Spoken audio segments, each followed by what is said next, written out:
दोस्तों अब आप हमें अनअकैडमी पे भी फॉलो कर सकते हैं। इसके लिए आप अनअकैडमी का लर्निंग ऐप प्ले स्टोर से इंस्टॉल कर लेंगे तो आपको हमारे द्वारा दिए गए कोर्सेज के वीडियो आसानी से प्राप्त हो जाएंगे।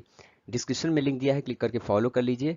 आप देखेंगे यहाँ पे आपको यूपी टेट सी टेट से रिलेटेड सारे कोर्सेज अवेलेबल कराए गए हैं, तो आप इन सभी को देख सकते हैं आसानी से। धन्यवाद।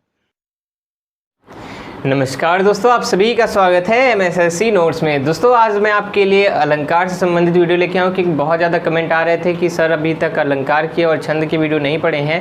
आज अलंकार बना दे रहा हूँ और अगले पार्ट में छंद भी बना दूंगा और फिर आपका ग्रामर पोर्शन लगभग कंप्लीट हो जाएगा, है ना। और फिर उसके बाद अभी मिश्र वाक्य संयुक्त वाक्य भी पढ़ाना है तो वो भी मैं बताऊँगा। और आज मैं जो अलंकार आपको बताने वाला हूँ तो आपने अलंकार तो कई बार पढ़ा होगा और कई बार भूले भी होंगे, और नहीं भूले होंगे तो कंफ्यूज हो जाते हैं कि ये है या ये होगा। तो सारी कन्फ्यूज़न यहाँ पे दूर होगी। कोई भी ट्रिक किसी भी प्रकार का यहाँ पे वैसा हम नहीं लिए हुए हैं कि आपको दिमाग पे बर्डन पड़े। समझने का कॉन्सेप्ट है, अलंकार समझना है। यहाँ पे सरल से सरल तरीका क्या हो सकता है समझने का, वो मैं आपको बता दूंगा कि सबसे छोटे तरीके से हम कैसे समझ सकते हैं, उसको आप समझिएगा, ठीक है। कोई भी ट्रिक आपको याद करने की ज़रूरत नहीं है, किसी भी प्रकार का आपको कुछ भी याद करने की ज़रूरत नहीं है। अगर आप ये कॉन्सेप्ट पूरा देख लेंगे आपको ज़िंदगी में कभी नहीं भूलेगा, ठीक है। तो ध्यान से देखिएगा इस वीडियो को, और अगर अभी तक आपने लाइक नहीं किया है तो लाइक का बटन दबाएँ, सब्सक्राइब नहीं किया है तो सब्सक्राइब का बटन दबाएँ। चलिए शुरू करते हैं। देखिए सबसे पहले आपने कहीं भी पढ़ा होगा और कहीं भी आप पढ़ने जाते हैं, अगर अलंकार पढ़ाते हैं तो वहाँ पे कॉमनली बता देते हैं कि अलंकार क्या मतलब होता है, आभूषण। मैं भी वही बताने वाला हूँ। तो अलंकार का मतलब होता है आभूषण, जो काव्य की शोभा बढ़ाता है, ठीक है। आभूषण क्या करता है, अगर कोई भी स्त्री या कोई पुरुष अगर आभूषण पहनता है तो किस लिए पहनता है, किस उद्देश्य से पहनता है, अपनी शोभा बढ़ाने के लिए। तो काव्य की शोभा बढ़ाने वाले को अलंकार कहेंगे और मनुष्य की शोभा बढ़ाने वाले को आभूषण कहेंगे, ठीक है। तो देखिए अब देखिए जो अलंकार होगा वे दो भाग में होगा, एक शब्दालंकार और अर्थालंकार। दो भाग में बांट दिया जाता है अपने सुविधानुसार। शब्द का मतलब भी समझ रहे हैं जहाँ पे शब्द की बात हो, और अर्थ का मतलब हो रहा है जहाँ पे अर्थ की बात हो। यहाँ पे किसी को समस्या नहीं होगी कि शब्दालंकार और अर्थालंकार में क्या अंतर होता है। शब्दालंकार का मतलब हो जाएगा सीधे सीधे कि जहाँ पे अलंकार शब्द में हो और जहाँ पे अलंकार अर्थ में हो, वे क्या हो जाएगा, शब्दालंकार और अर्थालंकार हो जाएगा। अब देखिए शब्दालंकार को तीन भागों में बांट दिया गया है और तीन भागों में अपनी सुविधा अनुसार बांटा गया है। और भी पार्ट्स होते हैं अगर, तो हमको उतना नहीं पढ़ना है, हमको जितना पढ़ना है वो हम लोग देखते हैं। जैसे अनुप्रास के भी 5 भाग होते हैं, वे आप लोग नहीं पढ़ेंगे। पहले हम लोग अनुप्रास, यमक और श्लेष के बारे में समझ लेते हैं, ठीक है। देखिए अनुप्रास में क्या होता है, अच्छा बताइए, शब्द है तो शब्द में सबसे छोटा क्या होता है, शब्द में सबसे छोटा होता है वर्ण, ठीक है। शब्दों में सबसे छोटा वर्ण होता है, यानी वर्णों के मेल से जब भी बनता है तो शब्द बन जाता है और शब्दों के मेल से वाक्य बनता है ना। तो सबसे पहले क्या आएगा, वर्ण आएगा। तो अनुप्रास में आप लिख लीजिए वर्ण। मैं याद करने का सरल से सरल तरीका, अब इसको आप ट्रिक मान लीजिए या सरल तरीका मान लीजिए, आपको अगर ट्रिक मानना है तो ट्रिक भी मान लीजिए, ठीक है। आप इसको ट्रिक कह लीजिए। चलिए तो आप यूँ समझ लीजिए अनुप्रास में क्या होना चाहिए, वर्ण। जहाँ पे वर्ण आए या वर्ण की आवृत्ति बार बार हो वहाँ पे अनुप्रास अलंकार, बस सीधा कॉमन सी बात है। जहाँ बार बार वर्ण रिपीट हो, कोई भी वर्ण का मतलब समझ रहे हैं, अक्षर जैसे क ख ग घ अंगा च छ ज यहाँ, ठीक है, ये वर्ण होते हैं। अब देखिए एग्जाम्पल इसका, तरन नितुंजा तट तमाल तरवर बहुछाए, चार चंद की चंचल किरणें खेल रही हैं जलथल में, ये सब क्या है। और चंदू के चाचा ने चंदू की चाची को चांदी की चम्मच से चटनी चटाई, ये सब क्या है, ये सब अनुप्रास अलंकार के उदाहरण हो जाते हैं, है ना। तो देखिए जहाँ पे त है, त है, त है, त है, त है, देखिए कितनी बार त आया, त बार बार रिपीट हो रहा है, एक ही वर्ण है, तो यहाँ पे कौन सा अलंकार हो जाएगा, अनुप्रास अलंकार हो जाएगा, ठीक है। क्लियर हो गया होगा अनुप्रास अलंकार। यमक अलंकार की बात करते हैं। देखिए याद तो सभी कर लेते हैं, इसका मतलब थोड़ा समझ लेते हैं। देखिए यमक का मतलब ही क्या होता है, यमक का अर्थ ही होता है दो, ठीक है। यमक का अर्थ क्या होता है, यमक का अर्थ ही दो होता है, दो मतलब दो युग्म, ठीक है। इसका अर्थ होता है दो, तो याद रखेंगे अगर आप, यमक का अर्थ क्या होता है, यमक का मतलब होता है दो, तो आप ज़िंदगी में कभी यमक अलंकार नहीं भूलेंगे।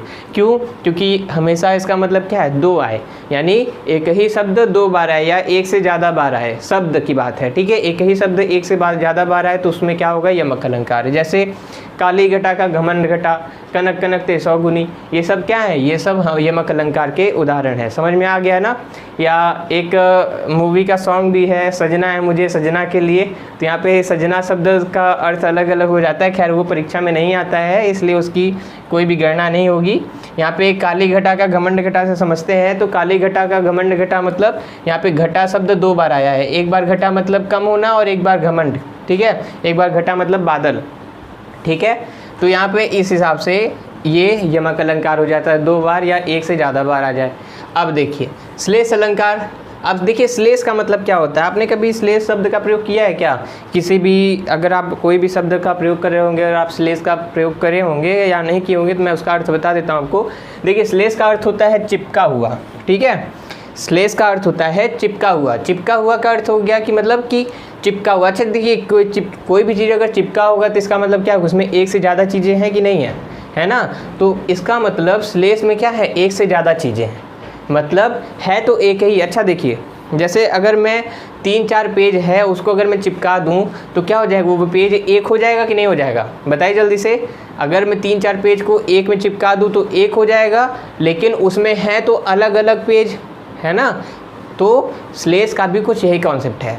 श्लेष का कॉन्सेप्ट का मतलब ये हो गया कि अगर कोई भी काव्य साहित्य है जिसमें किसी भी वर्ण की या किसी भी शब्द की आवृत्ति केवल एक बार हो, लेकिन उसका अर्थ जो हो वे अलग अलग हो, ठीक है, अलग अलग कई लोगों के लिए हो, तो वहाँ पे श्लेष अलंकार हो जाता है। जैसे रहीमन पानी राखी बिन पानी सुबसून, पानी गए न उभरे मोती मानुष चून, ठीक है। देखिए पानी गए न उभरे मोती मानुष चून, यहाँ पे देखिए जो पानी का अर्थ हो जाता है वे मोती के लिए अलग हो जाता है और मानुष के लिए अलग हो जाता है और चूने के लिए अलग हो जाता है। मोती के लिए भी अलग कीमत है, मनुष्य के लिए भी अलग और चूने के लिए भी अलग अलग कीमत होती है पानी की, ठीक है। तो यहाँ पे शब्द एक ही बार आया है, लेकिन चिपका हुआ इससे कितने चिपके हुए अर्थ निकले, 3 अर्थ निकले। तो श्लेष का मतलब ये हो गया, ठीक है। ये बात हो गई शब्दालंकार की। इनमें भी पार्ट होते हैं, हमको उसको जानने की आवश्यकता नहीं है। हम लोग की परीक्षा में जो पूछा जाता है हम लोग केवल वही अध्ययन कर रहे हैं, है ना। अब आते हैं हम लोग अर्थालंकार पे। अर्था का अर्थ मतलब हो गया, मैंने बता दिया कि अर्थ के आधार पर। अब देखिए अर्था में सबसे पहले यहाँ पे है उपमा अलंकार, है ना। अब देखिए उपमा अलंकार का मतलब, इसका भी अर्थ अगर हम लोग समझ लेते हैं तो कभी ज़िंदगी में नहीं भूलेगा। देखिए उपमा में अगर हम इसका संधि विच्छेद करें, उपधन मा बनेगा। उप का मतलब हो जाएगा, उप का मतलब होता है कि जैसे कोई भी चीज़ है उसको समीप लाना, ठीक है। कोई भी चीज़ है उसको समीप लाना इज कॉल्ड द उप, ठीक है। 2 वस्तु हैं, ये 2 मेरे हाथ हैं, इन दोनों को समीप लाएंगे तो मतलब कहेंगे कि उप। और माँ का मतलब निकलता है मापन, ठीक है। माँ का मतलब निकला है मापन। तो उपमा का मतलब क्या निकल रहा है, किसी भी 2 चीज़ को समीप लाके या समान जो चीज़ को समीप लाके उसका क्या करना, मापन करना, उसकी तुलना करना, इज कॉल्ड द उपमा अलंकार। समझ में आ गया होगा, उपमा का अर्थ समझ में आ गया होगा। अब देखिए इसका अगर हम वो करें, इसकी अगर हम ट्रिक की बात करें, या इसमें यूँ कह लीजिए कि हम पहचानेंगे कैसे कि उपमा अलंकार है कि नहीं है। तो किसी भी काव्य साहित्य में अगर सा या सी आए, ठीक है, किसी भी काव्य या साहित्य में क्या आए, या सा या सी आए, तो वहाँ पे क्या हो जाएगा, उपमा अलंकार हो जाएगा, ठीक है। जहाँ पे सा और सी आए वहाँ पे उपमा अलंकार हो जाएगा। जैसे यहाँ पे देखिए अगला एग्जाम्पल ये है, मोम सा तन घुल चुका दीप सा मन जल उठा। मतलब मोम सा, यहाँ पे देखिए सा आ रहा है कि नहीं आ रहा है, देखिए यहाँ पे ये सा है और यहाँ सा है, तो ये जो सा है इससे हमको पता चल गया, अगर आपकी परीक्षा में आ गया कि ये किसका उदाहरण है, तो यहाँ पे सा और सा लगा हुआ है, इससे आप पहचान जाएंगे किसका उदाहरण है ये है उपमा अलंकार का उदाहरण है, ठीक है। कहीं भी अगर सा और सी टाइप का आ जाए तो वहाँ पे कौन सा उदाहरण हो जाएगा, उपमा अलंकार। रूपक की बात करें तो रूपक में, वैसे तो रूप का मतलब आप लोग जानते हैं, और रूपक में क्या होता है, योजक चिन्ह, ठीक है। अगर किसी भी काव्य साहित्य में अगर योजक चिन्ह आपको दिख रहा है, अगर योजक चिन्ह आ रहा है तो समझ लीजिए तुरंत कि वे कौन सा अलंकार है, वहाँ पे रूपक अलंकार है। इसका उदाहरण देखिए यहाँ पे, जैसे उदित उदयगिरि मंच पर रघुवर बाल पतंग, है ना उदाहरण यहाँ पे, उदित उदयगिरि मंच पर रघुवर बाल पतंग। तो देखिए गिरि मंच, यहाँ देखिए योजक चिन्ह है, रघुवर बाल पतंग यहाँ वो योजक चिन्ह है। अगर आपको कोई, अगर कहीं भी किसी भी प्रकार का अगर रूपक अलंकार है तो वहाँ पर योजक चिन्ह अवश्य होता है, लिख के ले लीजिए, याद कर लीजिए, रूपक में योजक चिन्ह लगेगा तो रूपक अलंकार होगा, ठीक है। क्लियर है। आगे देखिए उत्प्रेक्षा में आ जाइए। उत्प्रेक्षा का मतलब होता है, अब देखिए उत्प्रेक्षा में पहचानने की कैसी ट्रिक है या कैसे हम इसको तैयार कर सकते हैं कि मानो मानो मनो मन जनो जानो इस टाइप का अगर शब्द आया, मानो मानो मनो मन जनु जानहु, इस टाइप का अगर शब्द आ रहा है, जनु जानो जान निश्चय, इस टाइप का अगर शब्द आ रहा है तो याद रखिए वहाँ पे उत्प्रेक्षा अलंकार होगा।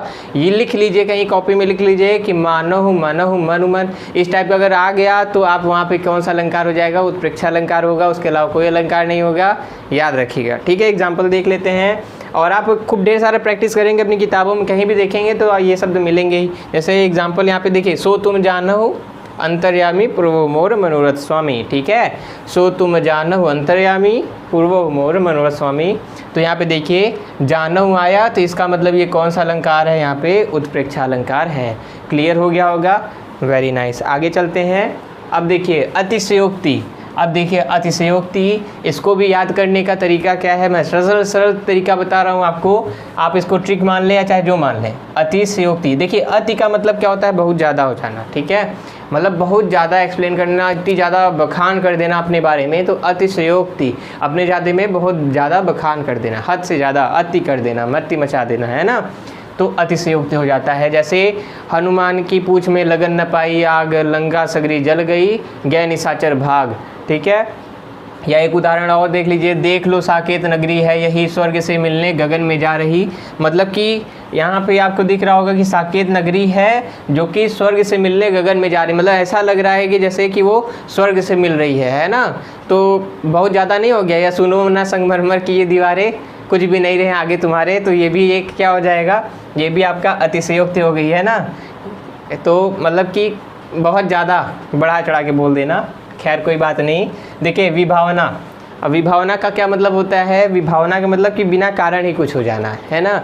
विभावना का ही, ये देखिए भावना और वी, आप लोग इसको ऐसे याद रख लीजिए कि भावना और वी मतलब बिना भावना के, यानी भावना का मतलब समझ लीजिए बिना किसी कारण के कुछ भी हो जाएगा, तो वहाँ पे क्या होगा, विभावना अलंकार होगा। इसका उदाहरण देखिए, जैसे बिनु पद चले सुने बिनु काना, कर बिनु करम करे विधि नाना।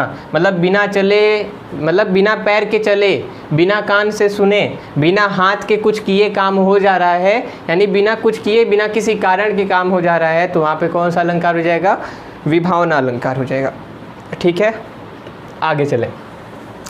देखिए भ्रांतिमान अलंकार, जैसे भ्रांति है, देखिए भ्रांति में भी देखिए यहाँ पे भ्रम दिख रहा है आपको, भ्रांति से भी भ्रम बनेगा। इसका मतलब ऐसा अलंकार जहाँ पे भ्रम की स्थिति उत्पन्न हो जाए। आप पढ़ेंगे, आप जब प्रैक्टिस करेंगे तो आपको कोई भी उदाहरण दिया है, परीक्षा में आया हुआ है, तो आप देखेंगे अगर वहाँ पे ऐसा लग रहा है कि वहाँ पे भ्रम है, तो आपको वहाँ पे यूँ समझ लीजिए कौन सा अलंकार है, वहाँ पे भ्रांतिमान अलंकार है। जैसे कि यहाँ पे आपको मैं एग्जाम्पल दिखाऊं, ये देखिए, देख उसको हुआ सुख मौन है, सोचता है अन्य सुख कौन है। ठीक है, ये देखिए अब भ्रम हो गया, मतलब जो सुख है उसको भ्रम हो गया है कि उसके सामने, कि ये चुप, मतलब कि एक सुख था वो मौन हो गया और देख रहा है कि उसके सामने एक दूसरा सुख कौन आ गया। मतलब कि ये तो बात हो रही है लक्ष्मण जी और उर्मिला जी की बात हो रही थी वहाँ पे, तो वहाँ पे एक जो सुख है वो बैठा हुआ, वो देख रहा था कि मेरे सामने ये, या वो चुप हो गया और सोचता है कि दूसरा सुख कौन आ गया है ना, तो ये क्या हो गया, भ्रम हो गया है कि वो है कि मैं हूँ, है ना। अब संदेह की बात आ जाइए, देखिए इस भ्रांतिमान और संदेह में गलती मत कीजिएगा, ये गलती हो जाती है। और संदेह में क्या होता है दोस्तों, देखिए संदेह में क्या है ना कि संदेह हो जाना, मतलब कि समझी में नहीं आना कि यहाँ पे कुछ है, डाउट हो जाना। ठीक है, जैसे कि आप, जैसे वो था नहीं कि ईक वाला, ईक को मतलब कि विषधर यानी सांप को ईक समझ लिया था किसने, हाथी ने, तो यानी गजराज ने, तो ये हो जाता है, तो भ्रम हो जाता है, मतलब कि वहाँ पे संदेह हो जाता है। ठीक है, और उसके बाद यहाँ पे अब देखिए संदेह में क्या हो गया, देखिए नारी विच सारी है कि सारी विच नारी है कि नारी सारी सारी नारी है, मतलब इतना कन्फ्यूज़न कि यहाँ पे ये नहीं समझ में आ रहा है कि सारी में नारी है कि नारी में सारी है, सारी ही नारी है कि नारी ही सारी है, तो ये हो गया, ये कन्फ्यूज़न हो जाता है, यहाँ पे संदेह हो जाता है कि यहाँ पे डाउट हो जा रहा है ना, तो वो क्या हो जाएगा, संदेह अलंकार हो जाता है। असंगत की बात करें तो असंगत क्या मतलब हो गया कि जैसे यहूद हो कुछ और रहा है, मतलब कि यूँ सपोज कर लीजिए कि जैसे बोल मैं रहा हूँ और गला आपका दर्द कर रहा है। ठीक है, जैसे बोल मैं रहा हूँ, पढ़ा मैं रहा हूँ और जो गला हो गया आपका दर्द कर रहा है, तो इस टाइप से कहने का मतलब कि हो कहीं और रहा है और उसका प्रभाव कहीं और पड़ रहा है। ठीक है, जैसे बारिश यहाँ हो रही है और भीग कोई अपने घर में रहा है, या बारिश बाहर हो रही भीग अंदर रहे हैं, इस टाइप से जैसे आप समझ सकते हैं, है ना। तो जैसे आपने वो कई सॉन्ग भी सुने होंगे इससे संबंधित, तो ये असंगति में ही हो जाता है। जैसे देखिए यहाँ पे इसका उदाहरण है कि हृदय घाव मेरे पीर रघुवर के, मतलब कि जब लक्ष्मण जी को तीर लगती है, जब तीर मारा जाता है लक्ष्मण जी को, तो रघुवर जी कहते हैं कि घाव तो तुमको लगे हैं लक्ष्मण जी, लेकिन दर्द मुझे हो रहा है, यानी श्री राम को दर्द हो रहा है, तो इस हिसाब से हृदय घाव मेरे पीर रघुवर के। ठीक है, तो ये हुआ इसका मतलब, ये क्या हो गया, असंगति। असंगत का मतलब ये है कि यहाँ पे मतलब कि मतलब कुछ मेल नहीं खा रहा है ना, कि मतलब कि चोट उसको लगी, दर्द तुमको कैसे हो सकता है भाई, कैसे हो सकता है ना, ये पॉसिबल नहीं है। तो ये हो गया असंगति अलंकार। देखिए मानवीकरण में क्या होता है, ये छोटा सा है, इसका कोई बहुत ज़्यादा जरूरत नहीं पड़ती, फिर भी समझ लीजिए क्या होता है। मानवीकरण में क्या होता है कि जैसे किसी भी काव्य या किसी भी निर्जीव वस्तु कह लीजिए, या कोई भी निर्जीव वस्तु समझने के लिए समझ लीजिए कि जैसे कोई निर्जीव वस्तु या फूल हैं या बादल हैं, उनकी ऐसी तुलना कर दी जाती है जैसे कि उसमें जान है। ठीक है, तो जैसे ही है मानवीकरण, मतलब उसको मानव जैसा बना देना, मानव जैसा रूप दे देना, तो क्या हो जाता है, ये मानवीकरण हो जाता है। देखिए और भी उदाहरण, और भी ज़्यादा अर्थालंकार के बहुत ढेर सारे पार्ट हैं, लेकिन यही महत्वपूर्ण रहते हैं, और ऊपर के जो स्टार्टिंग के जो 8 है वही ज़्यादा महत्वपूर्ण है। तो यहीं से क्वेश्चंस बनते हैं, तो इनको आप याद रखिएगा। जैसे उत्प्रेक्षा, रूपक, अतिशयोक्ति, विभावना, भ्रांतिमान, यहाँ तक आते हैं। तो ये सारी चीज़ें आपको क्लियर हो गई होंगी। और आपको वीडियो कैसा लगा है आप हमें कमेंट करके बताएं। लाइक का बटन ज़रूर दबा दें ताकि हम भी संतुष्ट हो जाए ना कि मैंने जो आपको बताया इतने देर से बोला और आपको समझ में आया, है ना। तो ठीक है, फिर अगर आपको वीडियो अच्छा लगा तो लाइक ज़रूर कर दें, और दोस्तों के साथ शेयर करना ज़रूर मत भूलिएगा। ठीक है, मतलब शेयर कर दीजिएगा, है ना। तो ठीक है, फिर मिलते हैं अगले वीडियो में, तब तक के लिए नमस्कार, जय हिंद।